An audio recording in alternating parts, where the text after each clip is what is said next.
Hi everyone, welcome back to another X-Men 97 Season 2 live breakdown with me, Wheels. Welcome to the final one for Season 2. I can't believe we finally made it to the end. Thank you so much everyone who's been in the chat. There's been plenty of you there. Sorry for keeping you waiting. Had some technical difficulties, but they're all sorted now. The mic's working, I think. If it stops working, let me know. Um, yeah. Had to go find my other mic and it was away. But there we go. All good. So first of all, I hope everyone's doing well. I'll quickly say hello to everyone I've seen in the chat. First comment today was Crisis, saying you're having an intensely X-Men filled day, and that's true because after this live, as was spoken about in the chat, I'm gonna be live on Near Mint Condition for the first time at I believe 8 o'clock US Eastern Standard Time, which is 1 a.m. for me.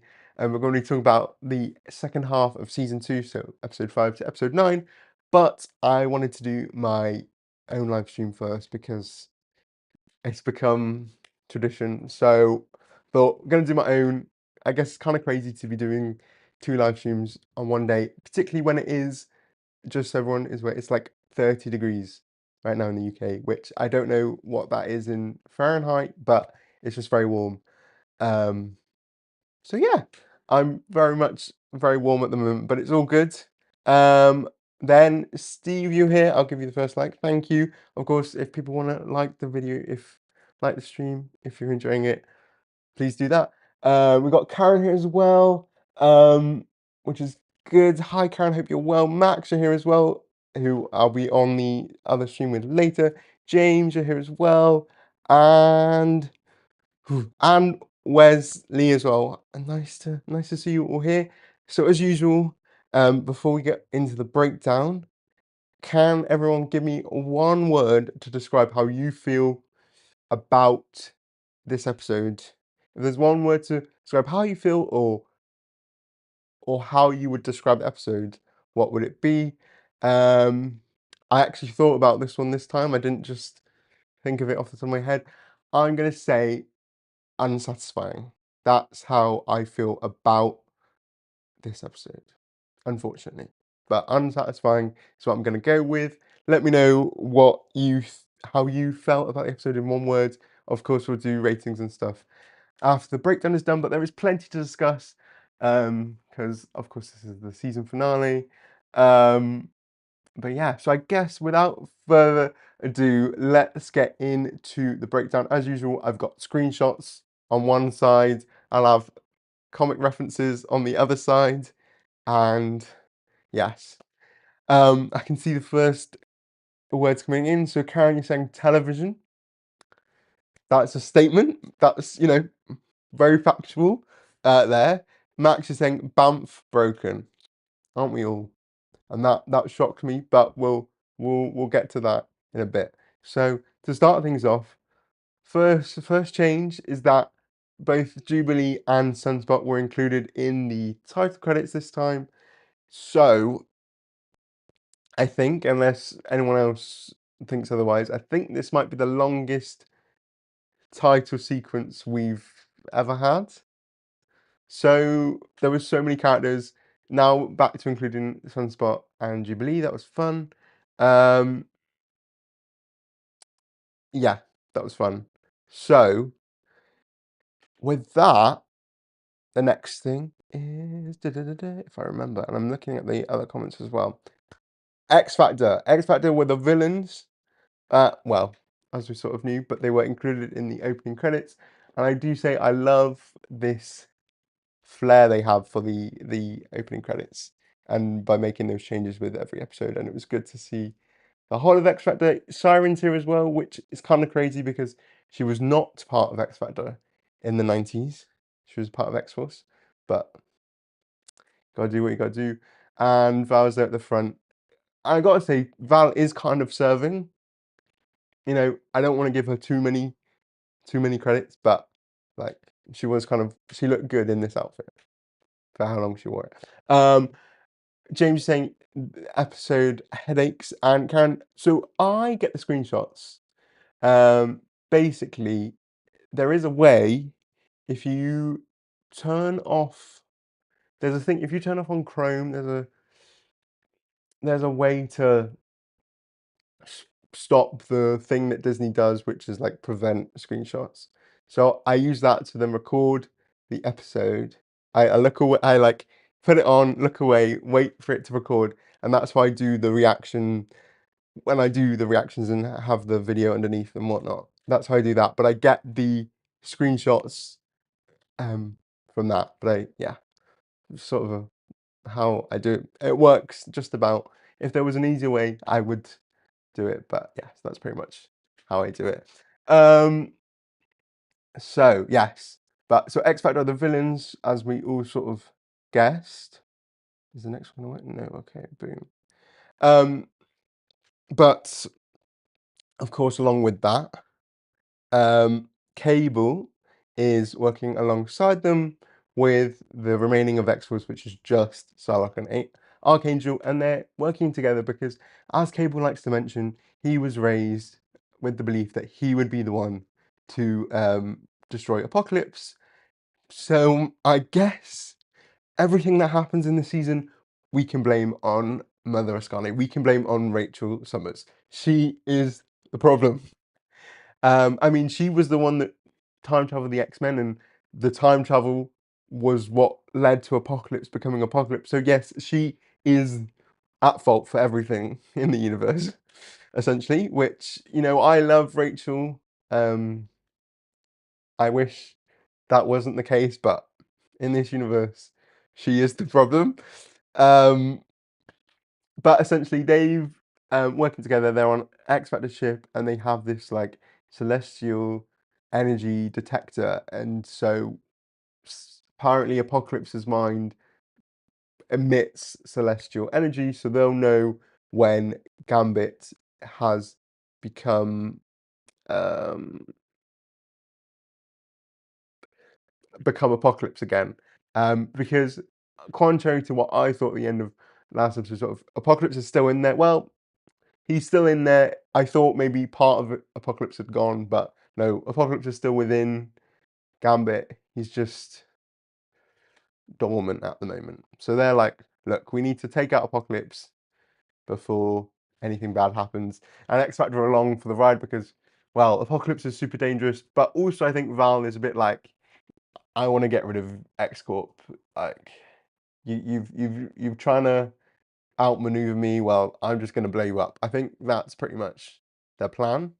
So yeah.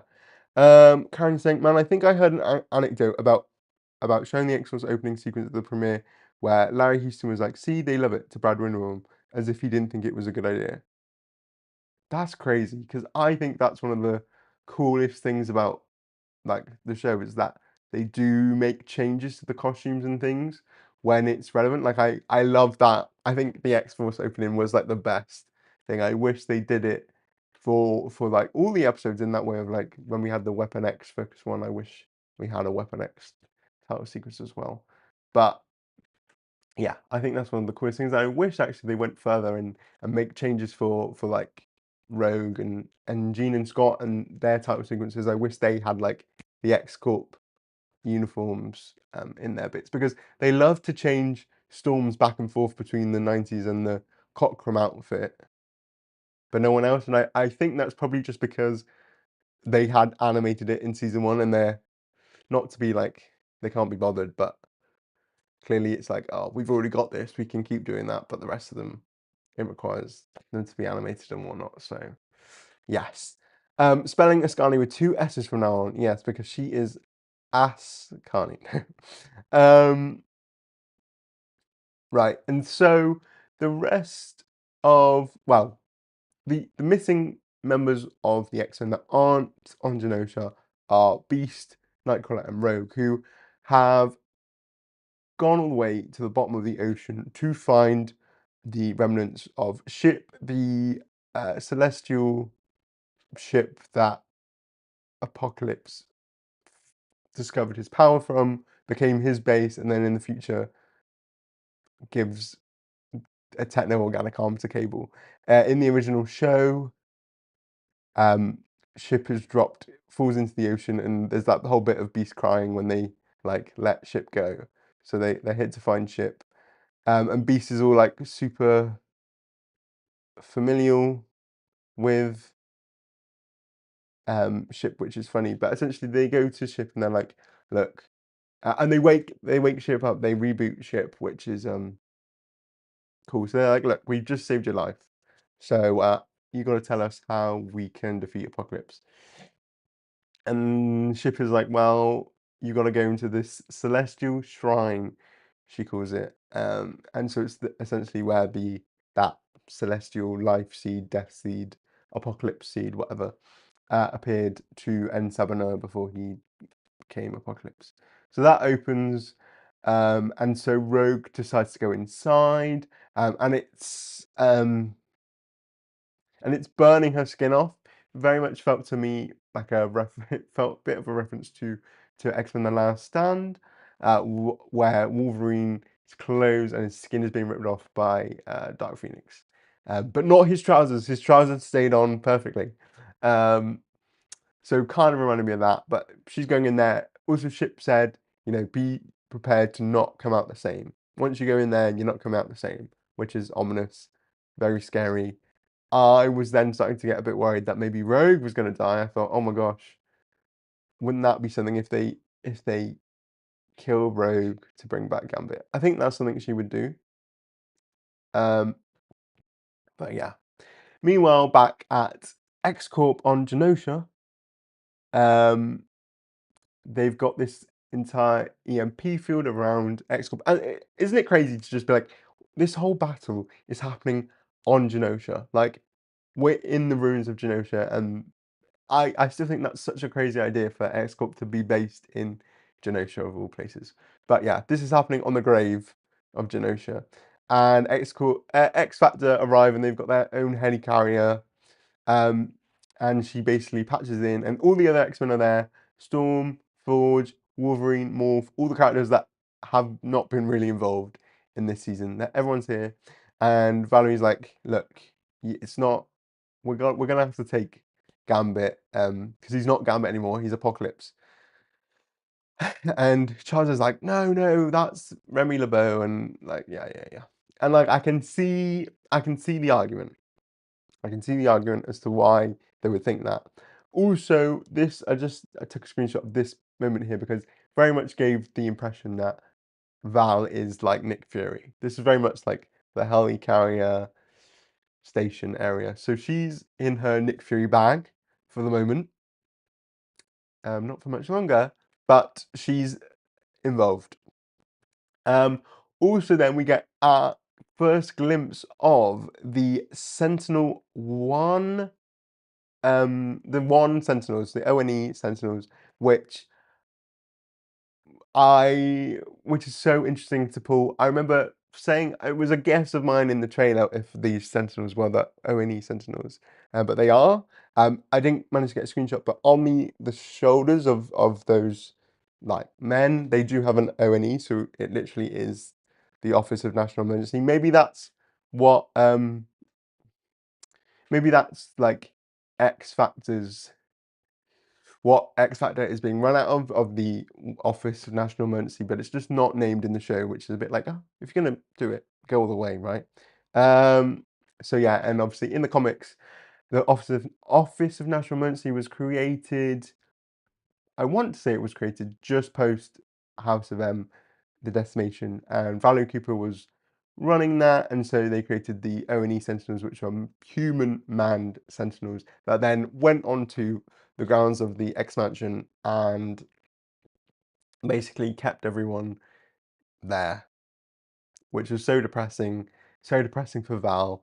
But it's a cool reference, and so I appreciate it for that because I am a sucker for a reference. But yeah, so those are cool to see, and of course they then surround X Corp.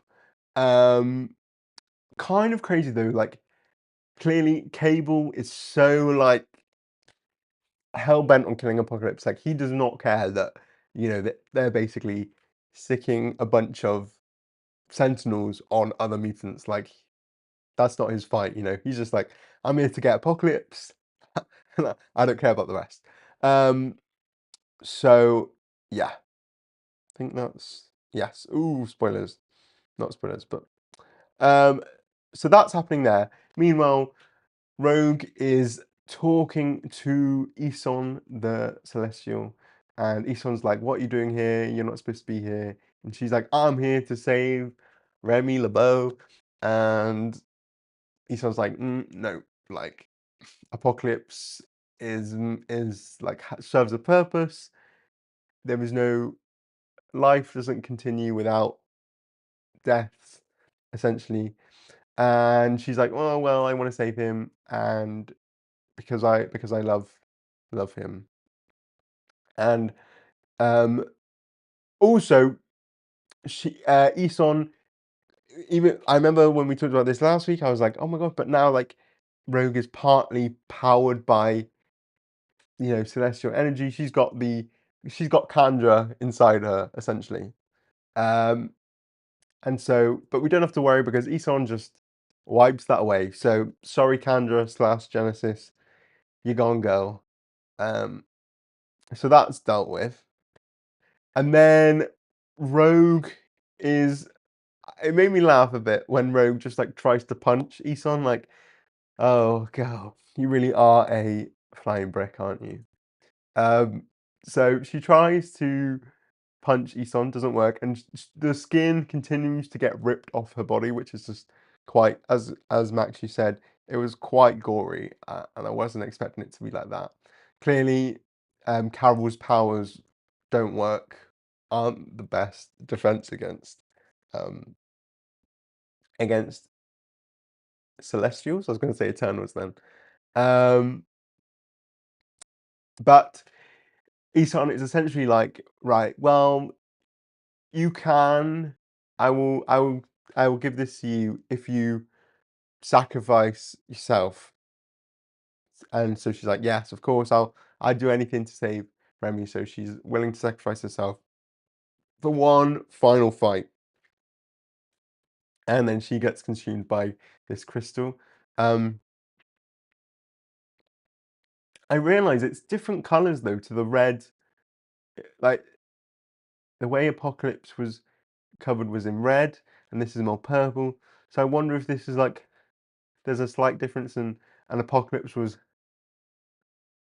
sort of consumed by a death seed, and Rogue on the other hand was consumed by a life seed. I don't know. I just sort of noticed that thing.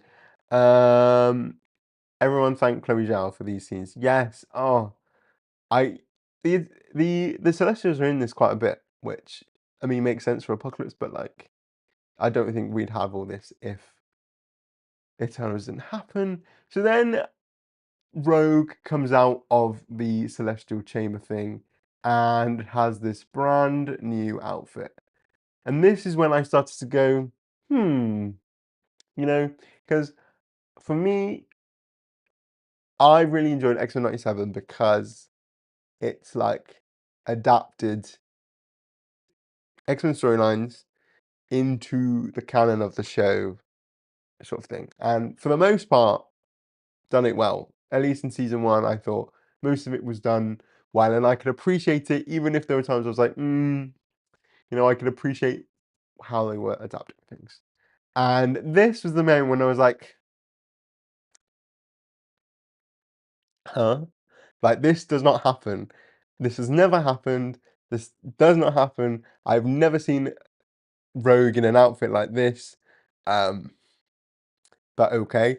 I did after the episode. I didn't want to say while I was reacting because I was like, I in my head I was thinking, oh my gosh, is this actually a reference to oh wrong one. Is this a reference to the recent comic that came out last year, which was what if Galactus transformed Rogue to be Galactus's herald? But no, not really. Like looking at it, not really. The headdress, I was thinking the tiara a bit maybe, but nothing else particularly. Also then thought, oh my god, what if it's a bit like in Unbreakable X-Men where Rogue stole the powers of Galactus, but again, not really. So this is completely off script, and I um, have seen people online be like, "This is very much giving What If," and I'm like, "Yeah, 100%," because they're just doing whatever. They're just doing whatever.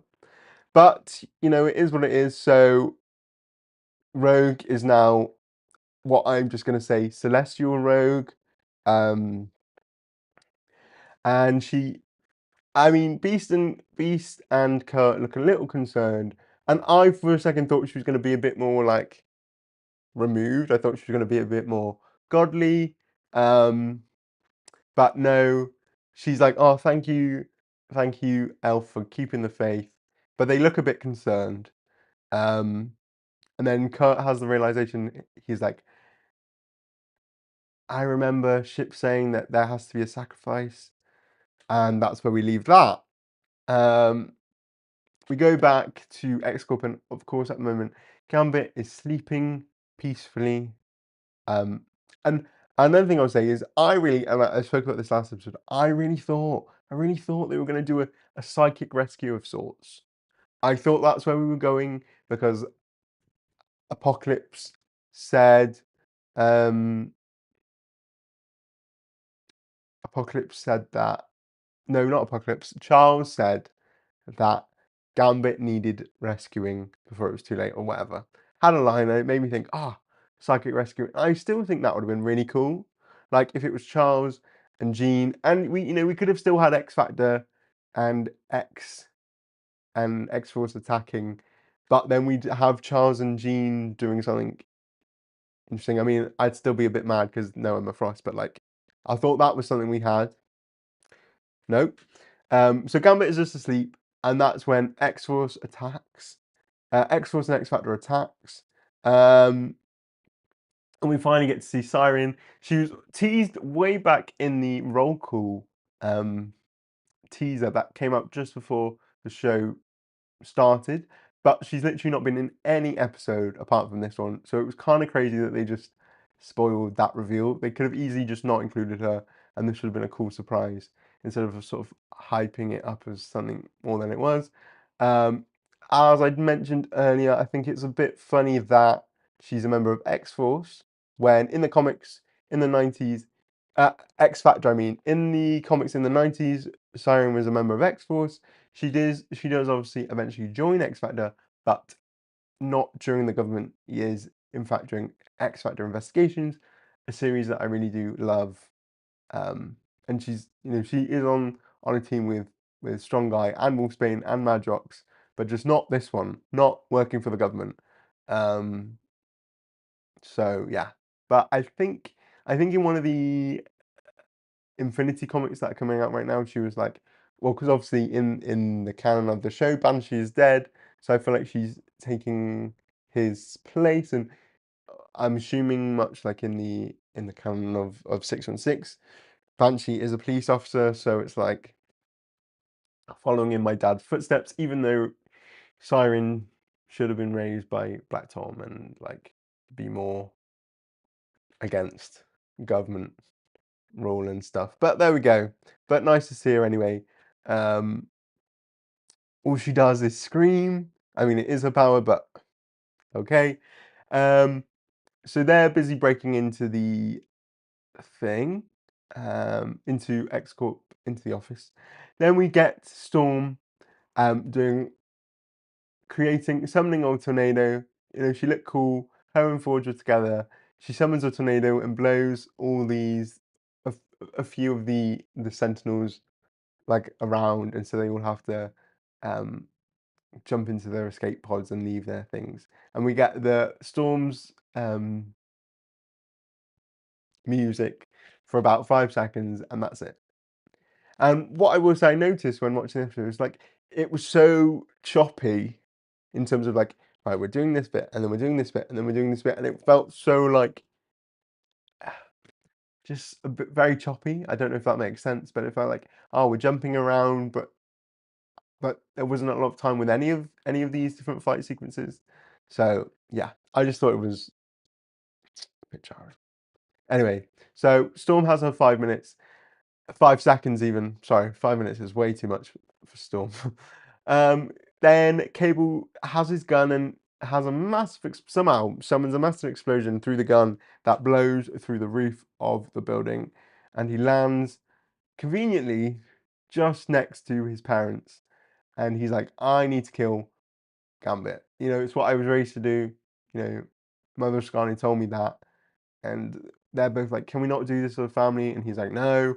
So Cyclops makes the first move and tries to take him out with a optic blast. I just thought this was an interesting uh, image here, right before the screen goes white, um, sort of implying. Um, well, we've had that implication that maybe he was dead, but of course not. Um, So very interesting there that Cyclops really is the one to throw the first. Well, not really, because I guess Cable's broken into the building, but like, you know. Then we cut to one of my favorite little sequences, which was Wolverine versus Archangel and Psylocke.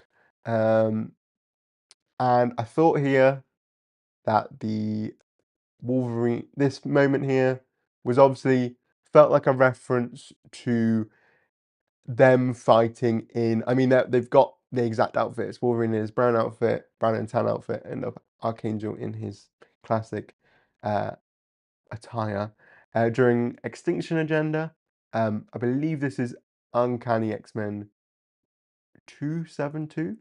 I did pull it out earlier, so I don't know why I forgot. But yes, during Extinction Agenda, and they have this fight bit, and like Archangel at this point had this whole thing where, oh, the wings are like have a mind of their own, so they both fight each other, and Wolverine is gravely injured after this.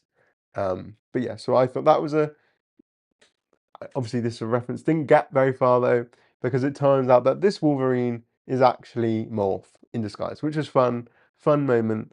And then and then Psylocke actually uh, fights Wolverine as well. I love the moment where she like duplicated herself. Um, that was fun, and then she jumped on his head, jumped on his shoulders, and shoved the psychic knife through his head. Um, Again, another reference to that sort of late 80s, early 90s Uncanny. I think this is an image from 258, where they had like a psychic duel sort of thing. And in this though, the psychic knife did actually affect Logan. So I don't know why it didn't here. Obviously, Logan says, "Oh, my brains have been scrambled already."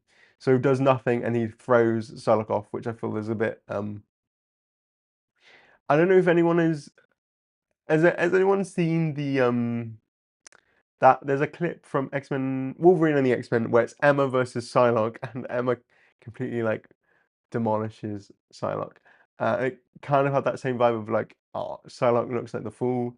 But it was a cool fight sequence anyway, and they were fighting each other with swords and whatnot.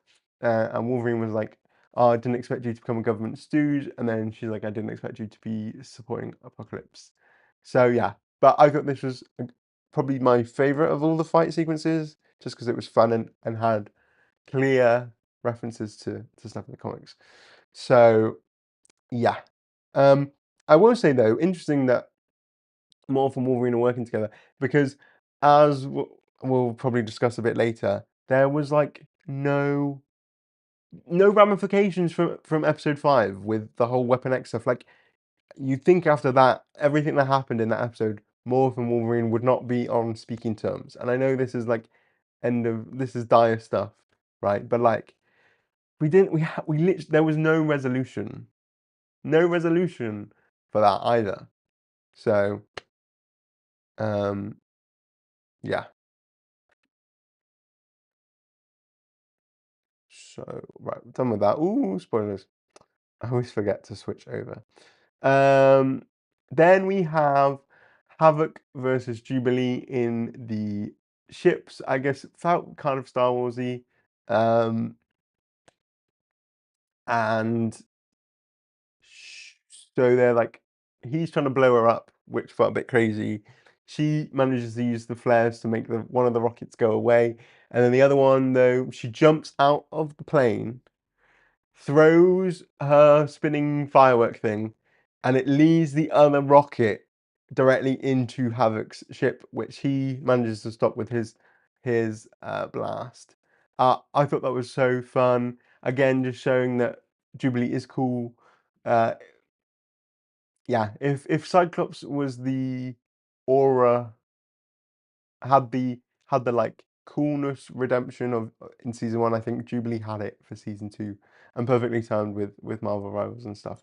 I did think it was funny though. Almost for a second I thought, oh my god, what if Havoc just died? What if Havoc just died? But I did also appreciate that just Jubilee stayed on Havoc's neck the entire season. In the two episodes she was really in, I suppose, and last episode, but in the two episodes she was properly in, she stayed on Havoc's neck the whole time. Um, and I think more people need to be like that. No. Let me just look at some of the comments. Yes. Oh, I did think this was so that Lenore Zan could retire. Imagine. Oh, I don't think she's retiring though. She's gonna play rogue until she can't anymore. They should have done Psychic Rescue last week instead of retreading Dark Phoenix. So true. You could have. Yeah. Storm didn't have anything to do this season. She was more of a background. Exactly. And I thought season one was quite egregious in the sense that she's there in the beginning and then she's not there after episode 6. Well, she vanishes after episode 2. Is a bit in episode 4, obviously, and then episode 6, and then vanishes again until episode 8, 9, 10.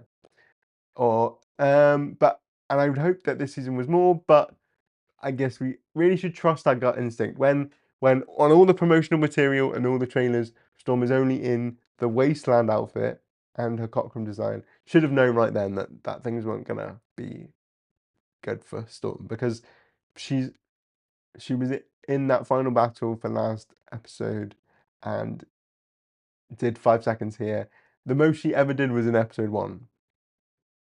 So that's disappointing. That happened with Sabretooth in like 1984, leading to the Crimson Dawn. That's true. They fought as well, and even though she managed to sort of hold off Sabretooth back when before she became a ninja, and then she suddenly couldn't do it in all that stuff. Crazy. Love Jubilee vs Havoc, and she already can't anymore. But okay. Oh well, I was like, "What was that?" Oh, then it was on.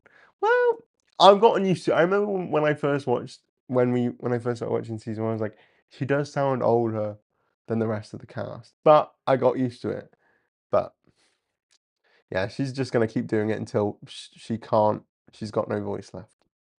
So yeah, but she manages to defeat Havoc. Jubilee manages to defeat Havoc, and he is like subtly impressed.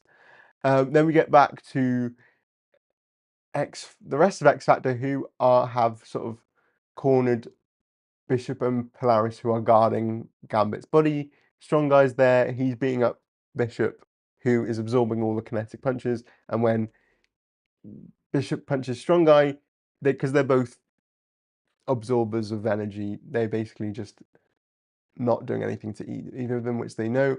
Wolfsbane there. She holds Bishop down. And then, and Madrox manages to hold Polaris down. And I took this screenshot here because I thought this like one moment was like a really funny moment where the card just lands, Polaris puts a shield up, and then it explodes. And I just thought that was quite funny. I don't know how to explain it. Very slapstick, maybe. Maybe that's how to describe it. I thought that was a funny moment. She just puts up a little shield, and it explodes. And that showed that Gambit's back. Yay, Gambit's back. He's alive. He's awake. And so he manages to take down all of X-Force. He also, there is a non-zero chance that he did kill some of those dupes. Now I don't know about the ethics um, of murdering duplicates of Jamie, but he definitely did fully explode at least one of those dupes. But he manages to explode the dupes and force Jamie to go back to just being one. So there's that. So yeah, so that was that. And Polaris and Bishop, they're all fighting together. They have a fun little moment, and Polaris is like, oh, I realize I've always been an X-Man. So she's like, forget X Factor, hate them. And you know what? I think she needs to be more like that in the comics.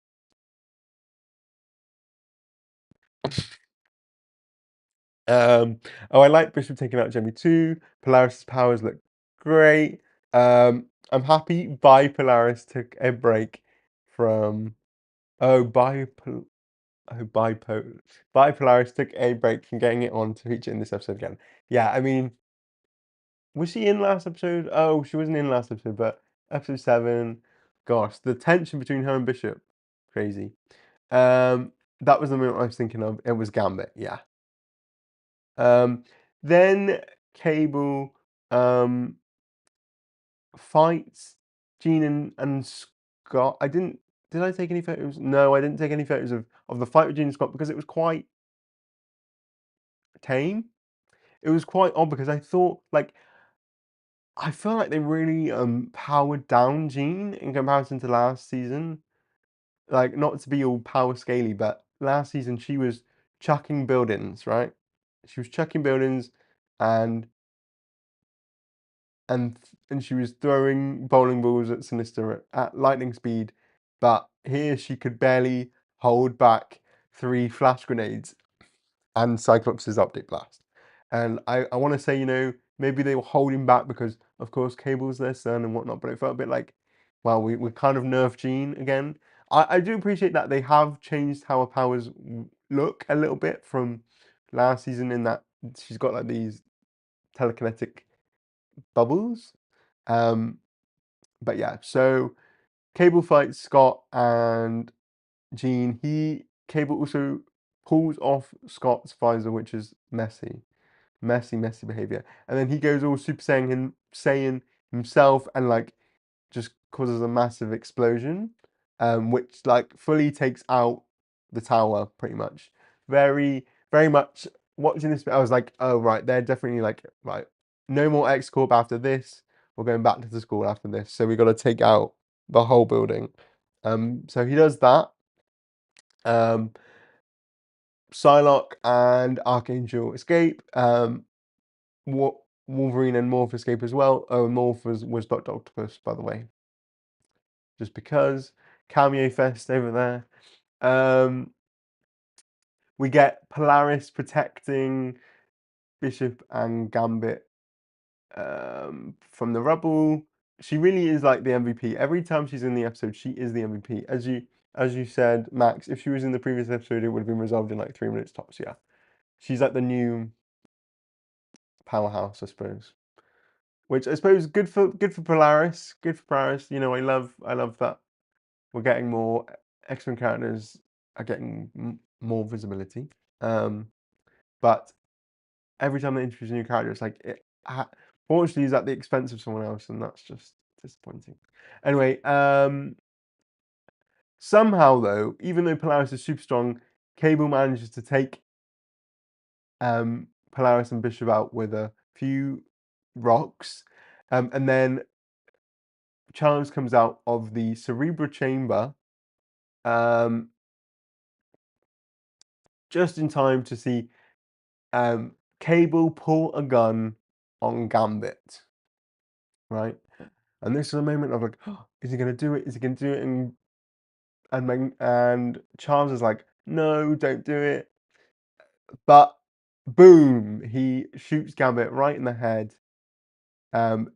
You can't really see it on the screen, but I like that there was like a glowing thing from the laser of it all, and Charles is just sat there like, so this, of course, I don't know if anyone else thought of this, but it reminded me very much of Charles getting shot in Executioner's Song by Cable, who, spoilers, was actually Strife. Reminded me of that in a way. Also reminded me, though I didn't get a photo, of when Bishop shot Charles at the end of Messiah Complex. Obviously, he was trying to shoot the baby. So I also thought at this point when Cable shot the gun that he would shoot Charles instead. Like I did wonder if that was going to happen. Didn't happen. But I thought this was a sort of a visual reference to Charles getting shot, but it's Gambit instead. So boom, Gambit's dead. Apocalypse is surely dead now. Cable's done his mission. We can all go home. Everyone then suddenly manages to arrive in this really weird moment where it got just completely silent and like everyone's just gathering around. So it did have that like Messiah complex. Everyone's gathered around the body effect. But then it's not the end because Gambit's eyes open and it's Apocalypse's deep red evil eyes. So Apocalypse has fully taken over Gambit, and I guess by killing Gambit, you just unleashed the Apocalypse within him sooner. What did I said to my boyfriend earlier, I was like, Apocalypse's eyes in this show remind me of, and I said the wrong thing. Remind me of the snake from Jungle Book. Is that right? You know the ones that like get all hypnotic. I don't know. Anytime I see Apocalypse's red eyes, I just think it low key has that same like cartoony vibe as the hypnotist eyes of the snake. I want to say snake or crocodile, something. If anyone knows what I'm on about, please confirm with me. But yeah, so Apocalypse is alive. And basically he becomes I was trying to say when I was watching the episode Gambit-Apocalypse, but that's a mouthful. But yeah, so we see Apocalypse and Gambit as one being. This is quite nightmare fuel. It's really odd to see Gambit's face with, well, Gambit's body with Apocalypse's face on it. So this is clearly a reference to, oh, not that, to the 12. You know, we've talked about the 12 quite a bit. This feels very much like that, with the whole like merging of Gambit and Apocalypse together, obviously in the 12. Oh, Gambit's right there in the background. But in the 12, Apocalypse was going to use Nate Grey and take over his body, and then Cyclops stood in the way. So they merged together. So yeah, but that's pretty much where the resemblance lies. Gam Gamblip's Apocalypse. We'll have to workshop that. He unleashes like this red wave that passes through everyone, and much like Gambit had done last episode, he turns everyone into one of his followers. Like, well, they're just like mind controlled. I thought this was a really cool effect. I like the shade, like the color grading was different here, whereas everything was a bit more darker. And the red eyes were cool. Storm as well. As soon as I saw that Storm, it reminded me of the Russell Dauterman cover that he did once for Halloween. And yeah, that just reminded me so much of Storm's look, which I appreciate. I was like, I don't even know if that was on purpose, but that just reminded me of that, and I thought that was quite cool. But yeah. So yeah, everyone is suddenly mind controlled by Gambit-Apocalypse, and but not Charles, which is crazy. And Apocalypse is like, now you finally get to learn the lesson that you'll lose the ones you love, yada yada yada, all the things he's been saying before, yada yada yada, because he's got such a like hate boner for Charles, like to an absurd degree. Just absolutely hates Charles and wants him to suffer. But Charles isn't freaking out because he knows, the people you love are the ones that are gonna save you.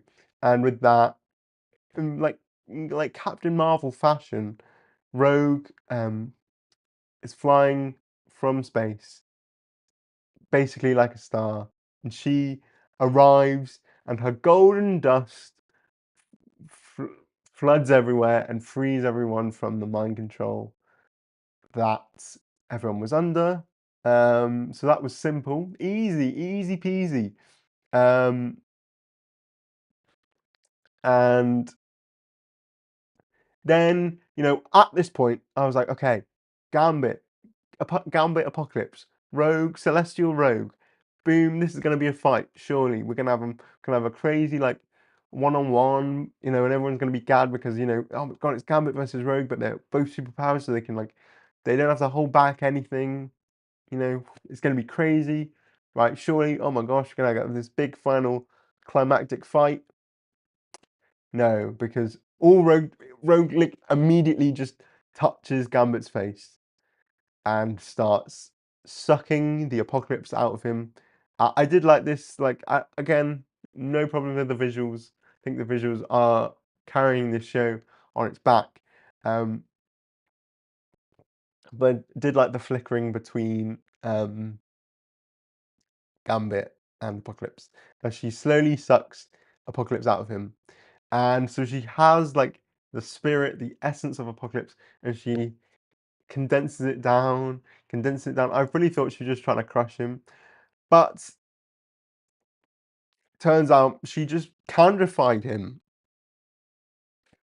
much as how Candra loves a little red ruby. Apocalypse is now in a blue jewel with his face on it.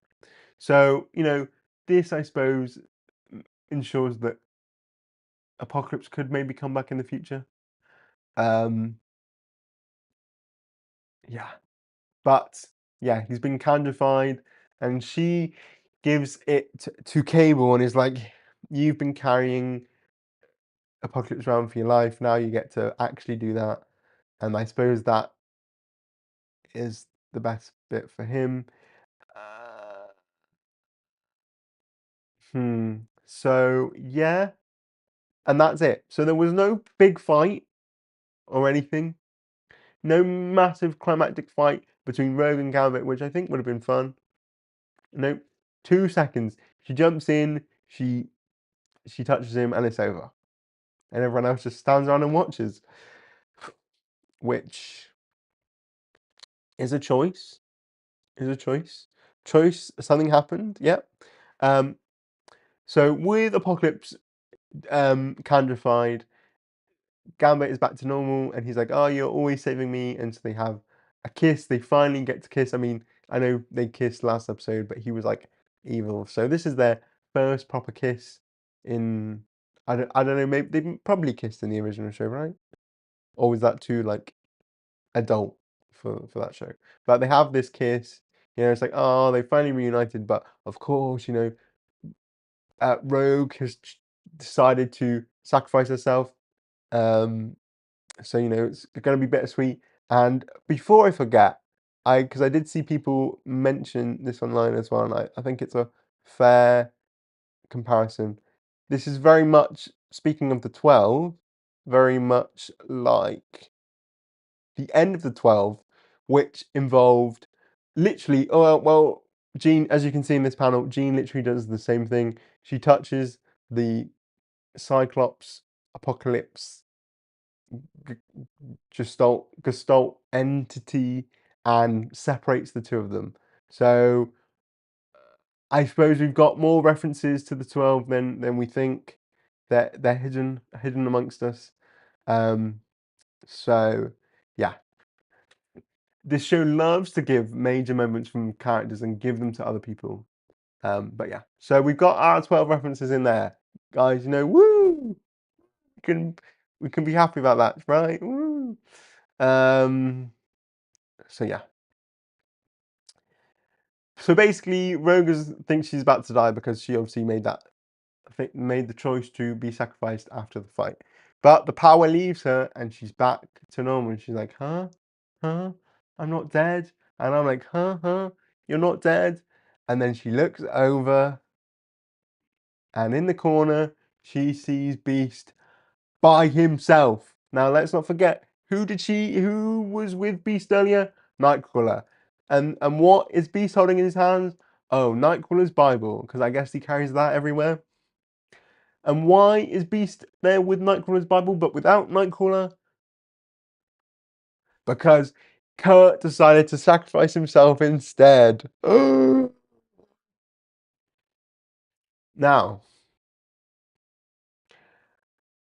this moment did truly gag me because much like this episode had gone completely off the rails in terms of any references to any comics, really. This did surprise me, I guess positively. I guess I can take that as a positive thing. Um, but yeah, so Kurt has decided he's going to step in and sacrifice himself so Rogue can live with Gambit.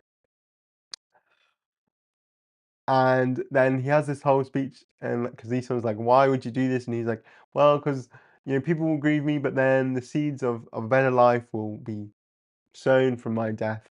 And so we get this glimpse of everyone at the X Mansion, all the people from the original show, well, all from the original cast, I suppose, and forwards. They're all there, having a good time. Um, Jubilee and Sunspot, I guess, are part of the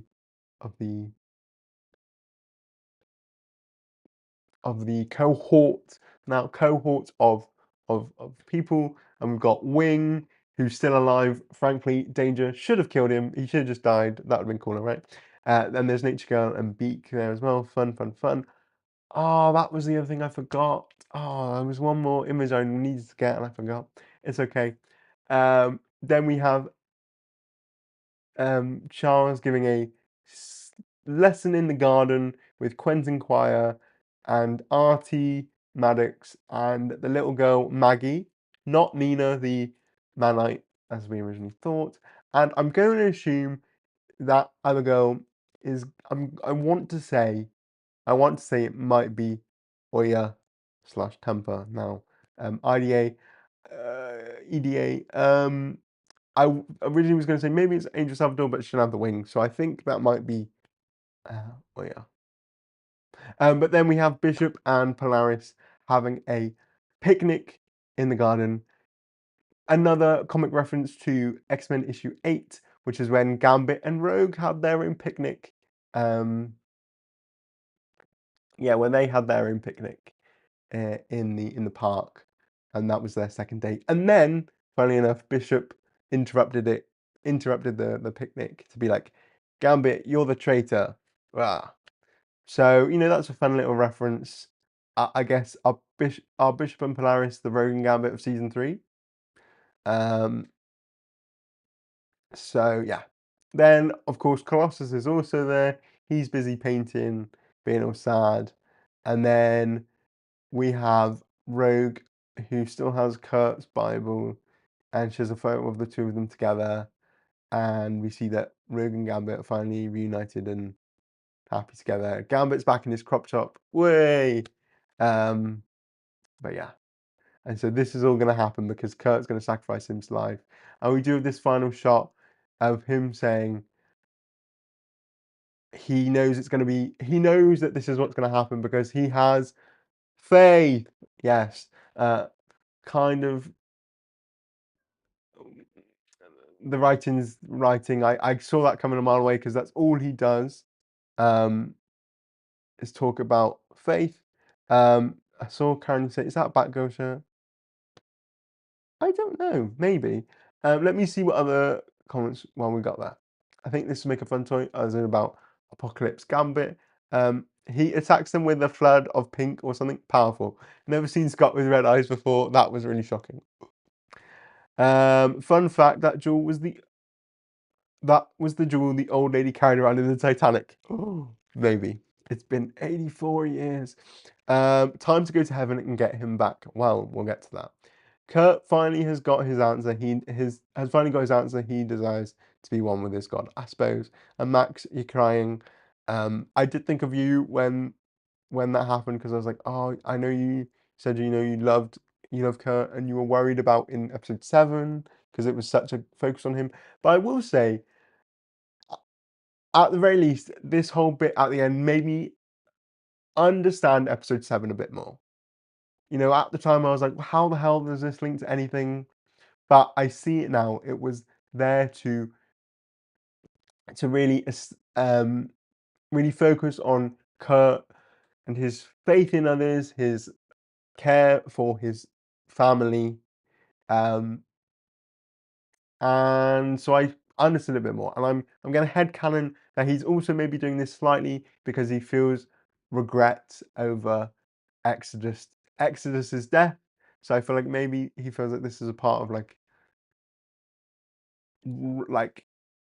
retribution, penance for his role in Exodus's death. Who knows? I appreciate this final shot though. This is cool. But when I tell you when I realized that was the end, whoa.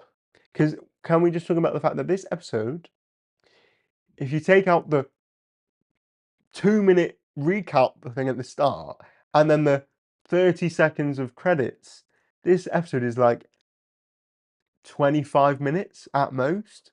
Like, that is so short. So short. And I'm pretty sure episode 10, the final episode of season 1 was like 38 minutes. So the fact that this was so much, and this was the finale, like everything was at breakneck speed. So yeah. But Kurt is dead, everyone. Kurt is dead. But that's not all, because we do get a final end credit sequence.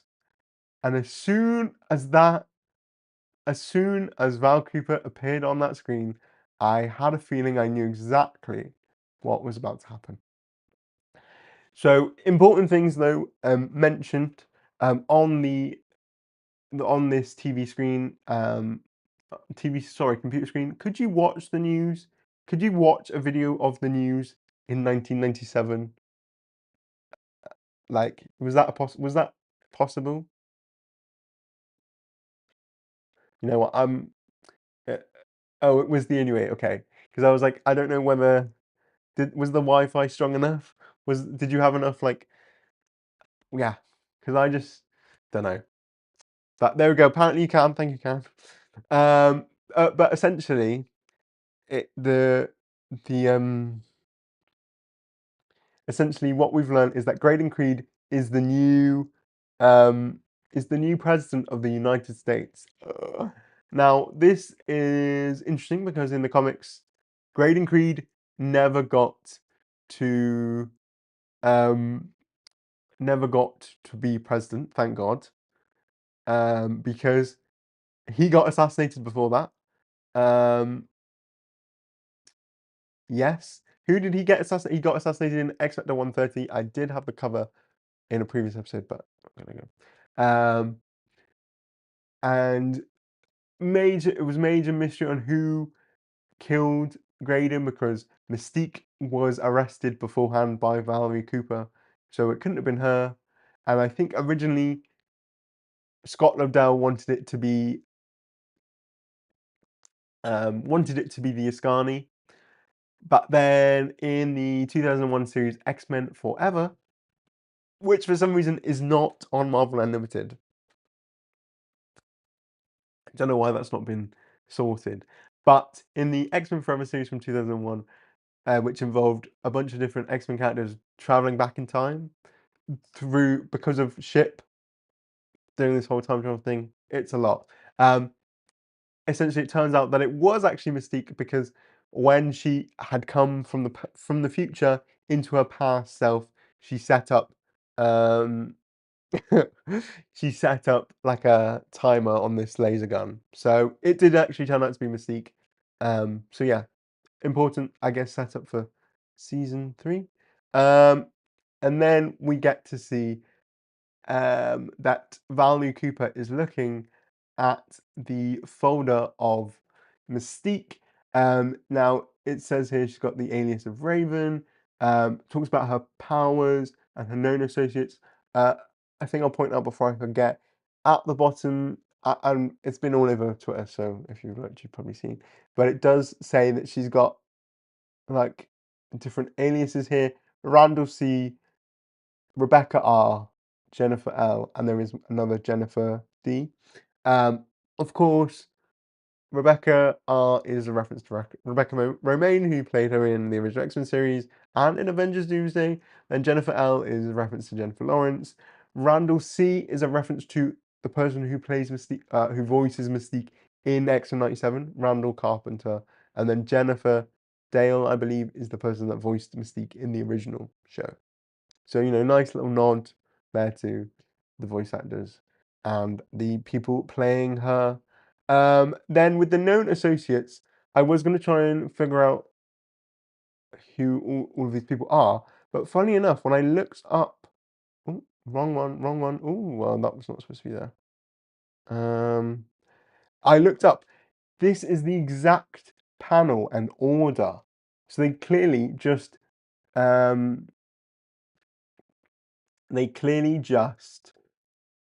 had found this file and did that. So as you can see, Magneto is first, then it's Toad. It's literally the same images as well.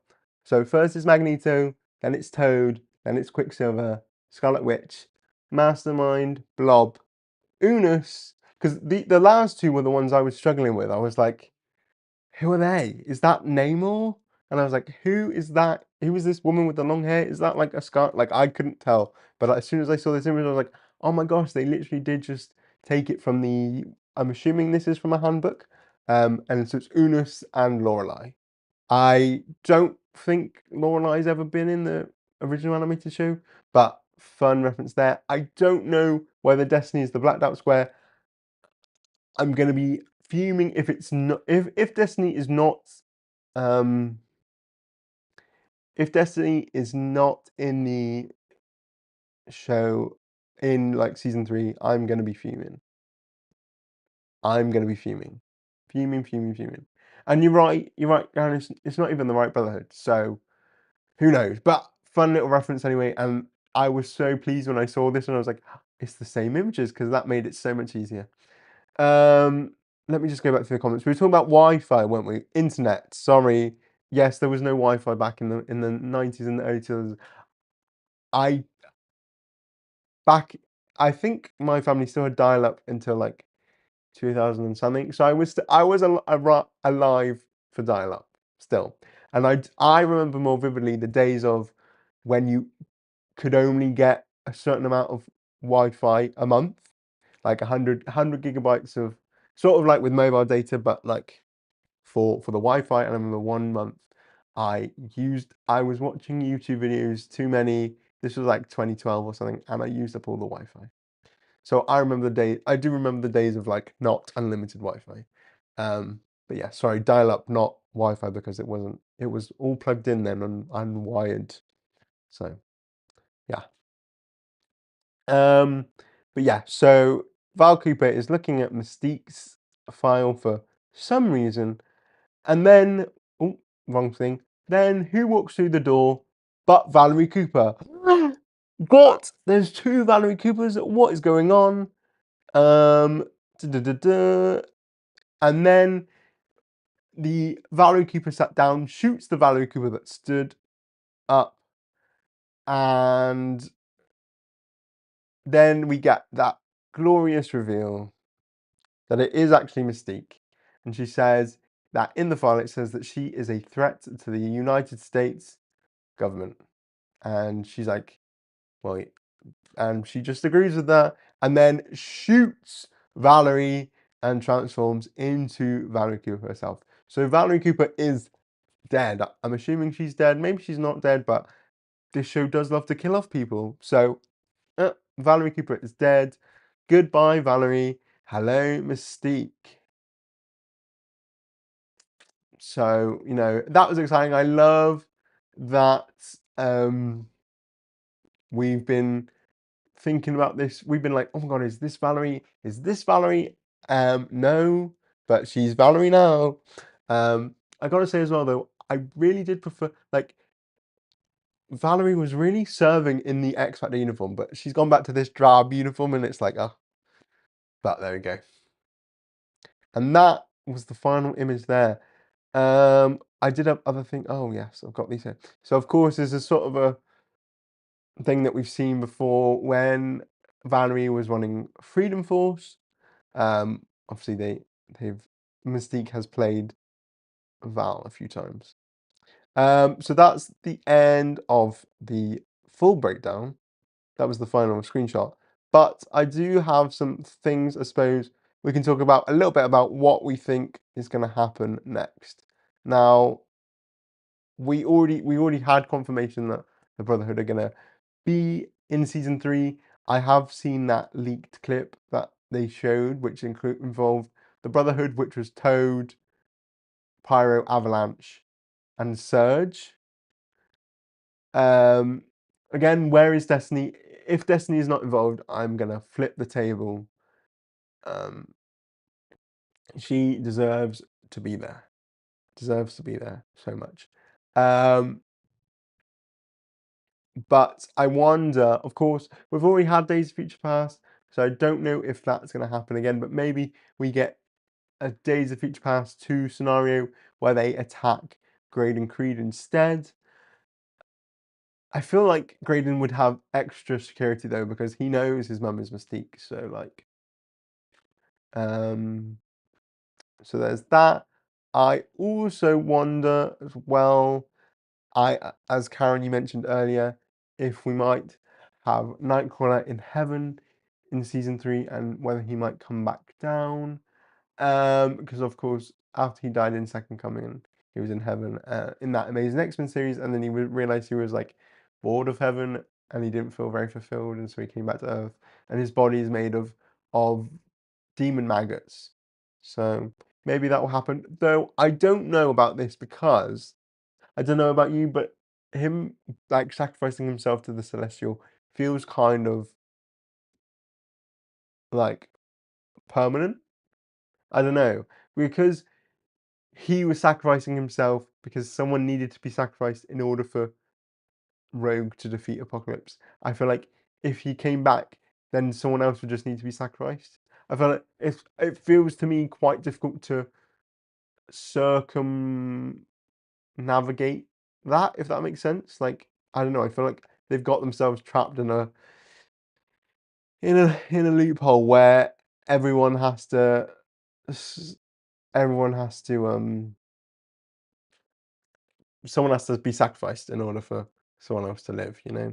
So I don't know about that. And clearly, I think they killed off Nightcrawler because with Gambit as well, that was just going to be too many people. Like, I suppose as well, Nightcrawler joined the team after Gambit's death.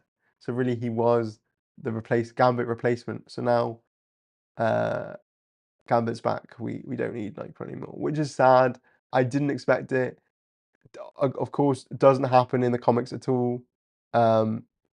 So yeah. And I had one final thing, didn't I? Oh, the other thing is, do you think what are the chances we would get something messy like Fox? Um, for those that don't know, Fox was a new student of the institute around 2005, before the decimation. And this character Fox was trying to sleep with Gambit. I don't think he did sleep with her though, but she was very forthcoming. Then it turns out that Fox is none other than Mystique, because she wanted to break up Gambit and Rogue because she didn't like them together. Now, do I think this is going to happen? Probably not, because I feel like Disney would not want. I feel like we don't have this. I feel like the most scandal we will ever get. What is the? Oh my God, Cyclops is still talking to Madeline while being with Jean, sort of thing. So I don't know whether that will happen, but it would be fun. It would be fun, a fun nod. Maybe even if she just infiltrates the school at some point and is Fox, but like doesn't have to do any of that messy stuff. Um, you know, so those are my final thoughts for what might be next for season 3. I do plan over the next few days. I do plan on doing like a video talking about what we can expect for season 3 potentially, hopefully. But yeah, but those are just my first thoughts now. After watching the episode. So that's the breakdown of the episode done.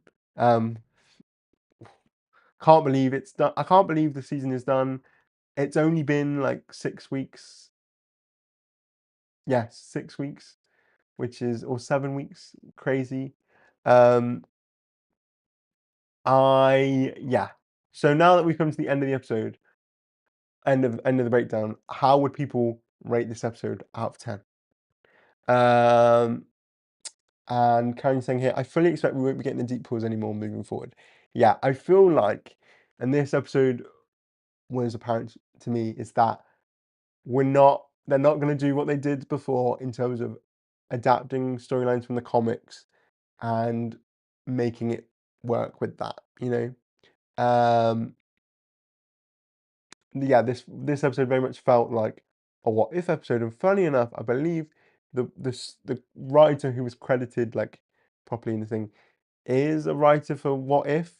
I believe this is the first episode where Beau DeMayo, the original showrunner, is not credited as all as a writer. So, um, so yeah, which says a lot. I am. Oh, okay. Karen, you're saying 7. Whoa, that's higher than I thought it would be. I will rate this a unbounce my heart. Say you'll bounce me again out of 10. Is that a reference to a song, Max? Because it's not coming to me. What would I rank it? I kind of want to say, I kind of want to say, I'll say a 6. I would say a 6, but it's like we're teetering on the edge of 5 and a bit, because I'll give it points because it did genuinely surprise me, and I think it should get credits for that. And I think, visually the show still looks really cool. I think voice actor wise, the show um the show voice actor wise is still strong. I think character wise, I think everyone is still in character. It's mostly just the plot that is like gone off the rails. Um, and it does leave me concerned. I did see a thread on Twitter earlier. I don't know whether it's true, about what was originally planned for season 2, according to Beau DeMail. Now I don't know whether it's true or whether he's just making things up for the fun of it, because he's not coming back. But apparently his original plan was that the show was gonna the season was gonna end with Onslaught. Now, of course, we had so many Onslaught teasers throughout this season. Episode 4, he was so mad. Episode 6, oh, there was a piece of Magneto inside me and I can't find it anymore. Um, what was it?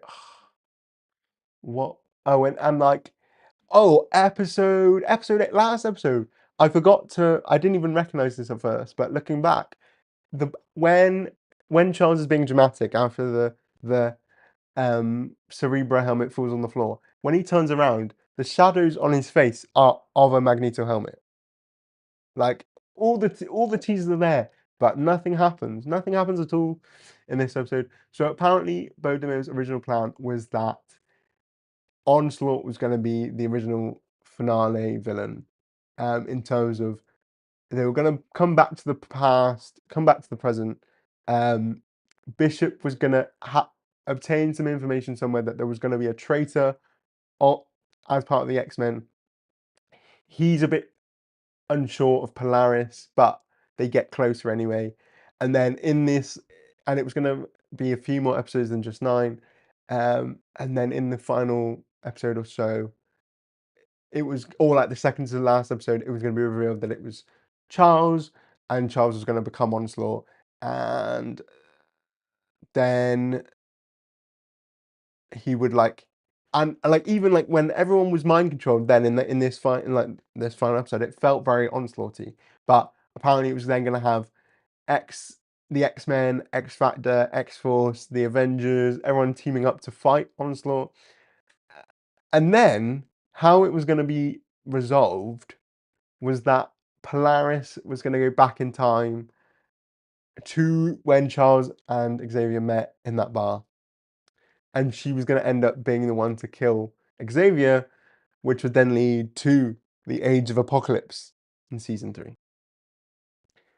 So, yeah. That kind of sounds, part of that, I think Polaris going back in time and killing Xavier sounds crazy, but does it sound more interesting? Low key? But yeah, there was an Onslaught shaped crater in his vision as well. Like the Onslaught was there, and there was an Onslaught shaped hole in this show. So yeah, and apparently Bishop was going to be more of like the Cyclops of this season, and Storm was going to be leading the school, but show that she had a different leadership style to Cyclops.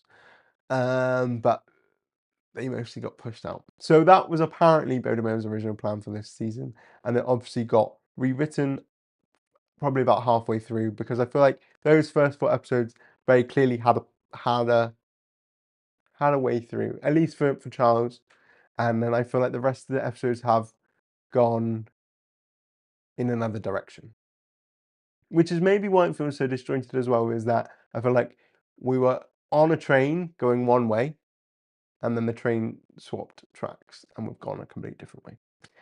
Like I bought a ticket to go to Onslaughtville, and instead we've gone into What Ifville, you know?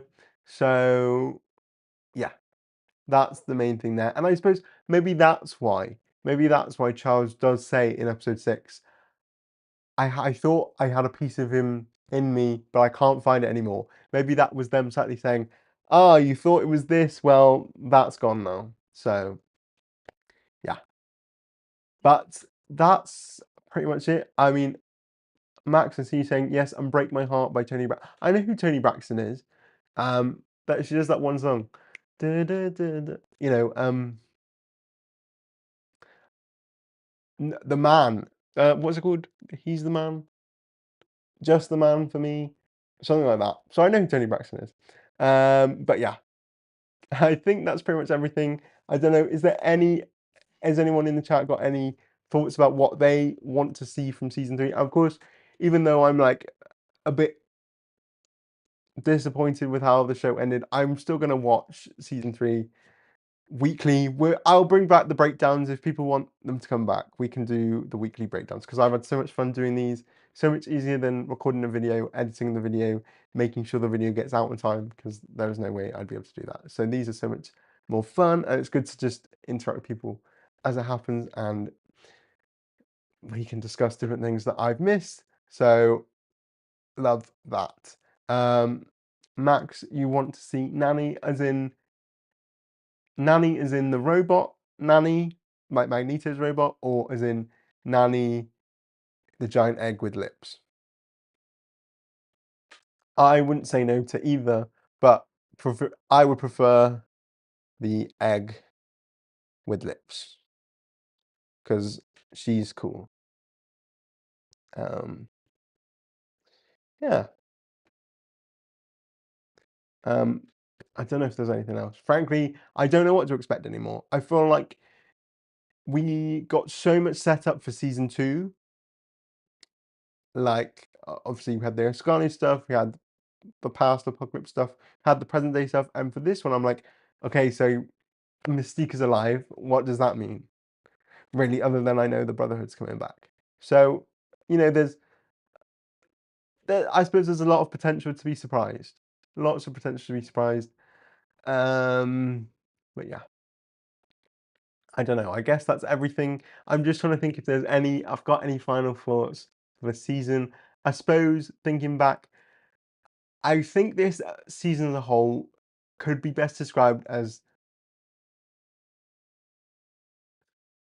missed potential. Missed potential. Because there are things like Wolverine, he never got, and oh, and no one gets a story arc this season. No one has any story arc. Wolverine never even deals with his adamantium claws. The morph stuff never happens, never goes anywhere. Storm isn't doing anything. Bishop doesn't do anything. Jean and Scott, they're like, oh, my son. Yeah. Hmm. Missed potential. That's how I'm gonna describe the season as a whole. Still had fun though. I think visually fun. I had fun talking about this. It's more fun talking with people. So thank you all for being here. Hopefully, season 3 they've worked out the kinks of where they want to take it instead, and it's better. But I fear we might be missing the the person with all the deep pool X-Men knowledge that we've all had, that we all have, that we love to see while watching. I think, which is what really made the show worth it in season 1. But, and I said this at the time of season 1, I think season 1 is the best X-Men adaptation ever, and regardless of season 2, I think that will stay the same. Yes, catch us later this evening on Near Mint Condition, where we talk all about all sorts of things: X's, men, women, robots, kooky things. Yes, I'll be on there in, what time is it now? In 2.5 hours. 2.5 hours. Oh my gosh. And hi, Sky, you've just arrived. Well, you've just arrived for the ending, because this is going to be the end now. But thank you, everyone, for joining me. I appreciate everyone that's been watching this entire time, everyone that's commented. If you're watching this on a replay and you've enjoyed the show, thank you for watching. And for all the comments and all that. I've enjoyed this. This has made the season more enjoyable for me because I get to look forward to breaking down everything. I've hoped people have enjoyed all the deep diving that we've done together into all the references and stuff. Hopefully, even if there might not be as many deep pools, there's still enough to talk about in terms of comic references and stuff next season. Keep an eye out, as I said, for the video all about what I think will be happening next. Of course, we talked about it a bit here, but I'll probably go into more detail in a video. And make sure you catch us, me and Max, on Mint Condition in just a few hours. So, yes, exciting stuff. And I'll leave you all on that. Again, thank you all so much for watching, and I'll see you in the next video, I suppose. No more live streams. But yeah, thank you all so much, and I'll see you all later. Bye.